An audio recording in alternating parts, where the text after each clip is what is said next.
How many of you have heard of the phrase bigger picture? Have you ever thought about what exactly that means? Usually people say the phrase bigger picture when there's more to the story than we can actually see. And sometimes in our lives, it can be hard to see the bigger picture. Take right now, for example. Right now, you might notice how good this place looks. Like how the furniture fits in with all the decorations and how it looks a little bit used but not so messy that it never gets cleaned. The truth is, we set this space up like 2 days ago, and you're just seeing what we want you to see. Behind the scenes, it becomes apparent that there's a lot of work and a lot of mess that goes into making you see what we really want you to see. If you could see the bigger picture, you'd realize just how unorganized a lot of this space is and kind of messy.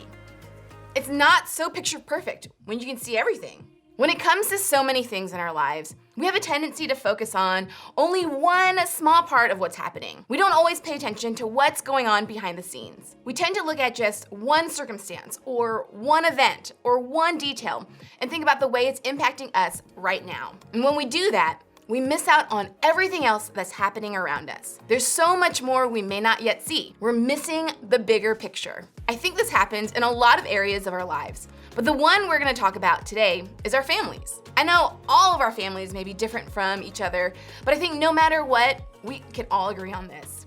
When it comes to our families, we tend to think we're the main character in the story.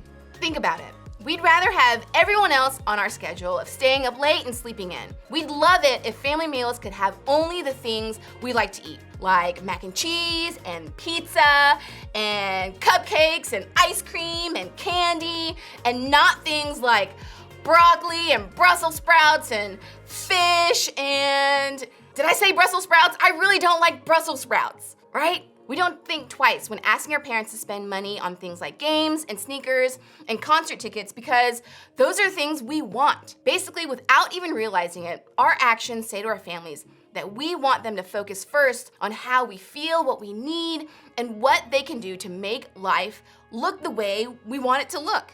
Maybe in your family, things are a little different. Maybe all the attention actually is focused on you. Your parents are all up in your business. They want to know every detail of your life. Your grades are the most important, your activities are the biggest deal, and your feelings are the top priority of the conversation. It's all about what you're doing, how you're feeling, and what you're thinking. And honestly, it's just too much. Your family is driving you crazy with all the questions and conversations and attention. And listen, I get it. That does sound like a lot. But can I just point out one thing? In this case, you too are looking at what's happening in your family in a way that's all about you. You're noticing only how all the attention is impacting you. You're not necessarily thinking about your parents' intentions. You see, whether we really are the center of attention in our families or just wish that we were, we're not seeing the bigger picture. We're not seeing that there may be a lot more happening in our families, things we don't know about or understand yet, that's causing our parents or siblings to treat us the way that they do. Or we're not seeing the bigger picture of our own actions, that the way we view ourselves and treat our families has an impact on them too. And here's the deal. Missing that bigger picture can cause a lot of frustration and hurt within our families. These types of tricky family dynamics have been around for as long as there have been families. In fact, some of the craziest stories in the Bible are about this very topic, and trust me, these family stories are a lot crazier than any of us could even imagine. Today, we're gonna look at one guy in the Bible who found himself in the middle of a pretty crazy family situation. His name was Joseph, and he was actually a really big deal in the Old Testament, which is a collection of books in the Bible written before Jesus came to earth. Joseph was one of the youngest sons of a man named Jacob. And Joseph had a lot of older brothers, like 10 of them. So we're talking a pretty big family here. Now, Joseph's family probably looked quite a bit different than this family we see here, because obviously they were real people and not cartoons, and there were 10 of them.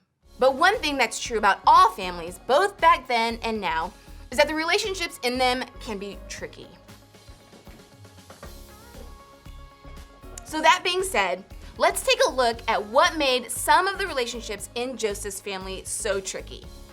Jacob loved Joseph more than any of his other children because Joseph had been born to him in his old age. So one day, Jacob had a special gift made for Joseph, a beautiful robe. But his brothers hated Joseph because their father loved him more than the rest of them. They couldn't say a kind word to him. So basically, Jacob loved Joseph more than all of his other children, and he did nothing to hide it. Jacob could have just said, "Hey, other sons, Joseph, Lucky Charms with marshmallows," or just the marshmallow part, really. And you guys are Brussels sprouts. I don't know about you, but if I were one of Joseph's brothers, I'd be super jealous. It's like Jacob gave Joseph the nicest, most expensive headphones that money could buy, and the brothers, nothing. Can you see how this might create some tension in their family? Well, what happened next only made matters worse. Take a look. One night, Joseph had a dream, and when he told his brothers about it, they hated him more than ever. "Listen to this dream," he said. "We were out in the field tying up bundles of grain. Suddenly, my bundle stood up and your bundles all gathered around and bowed low before mine." If this dream sounds a little weird to you, it's because it is. It was a symbol implying that one day, Joseph's brothers would bow down to him. If one of your siblings came to you with a crazy dream, you'd probably just roll your eyes and move on. It's just a dream. But in this culture, dreams were a much bigger deal. They were actually believed to be predictions of the future. So when Joseph shared his dream about his brothers actually bowing down to him, they believed it was really going to happen. And as the passage tells us, hearing that made Joseph's brothers hate him even more. What's worse, in the next few verses, Joseph went on to share another dream he had. This time, where the stars and the moon and the sun bowed down to worship him. As you can probably guess, his brothers got even more irritated after hearing about this second dream. But what do dreams and all this family drama have to do with us? I think what we can learn from this story is this. When we can't see the bigger picture, we should remember the impact we have on our families. Scripture doesn't tell us what everyone in Joseph's family was thinking or feeling, but we can guess a lot based on their actions. It seems like everyone, Joseph, his brothers, even his dad, didn't notice how their actions affected each other. You could say they were missing some major self-awareness, and they definitely didn't see the bigger picture. All that combined caused a lot of conflict. Think about it. Jacob loved his son Joseph so much that he treated him differently than the rest of his brothers. Jacob didn't see the bigger picture, that he was causing a lot of tension and conflict between his sons. And Joseph's brothers weren't aware of the way their strong and harsh responses to Joseph impacted him. They were reacting to the hurt caused by their dad's favoritism of Joseph. But that didn't mean their treatment of Joseph didn't hurt him. Even Joseph struggled in the self-awareness department. He knew his brothers were jealous of the way their father loved and favored him.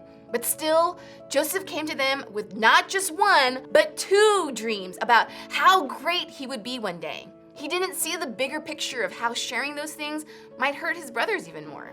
Everybody in this story was missing the bigger picture. They weren't paying attention to how they were negatively affecting their other family members. Honestly, I think that's true for a lot of the family tension and stress we experience. Typically, nobody's trying to be self-centered. We're simply trying to make sure that our needs are getting met. We're trying to make sure things go the way we want them to go. We're not trying to hurt anybody else. We're honestly not thinking about anybody else at all.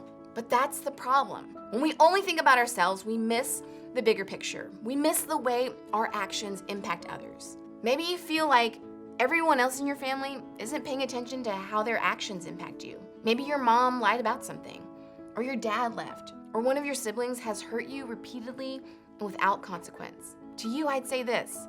There's more to those stories. The people who hurt you or your family, they usually do that because somebody hurt them. They were reacting out of their own pain. Does that make what they did okay?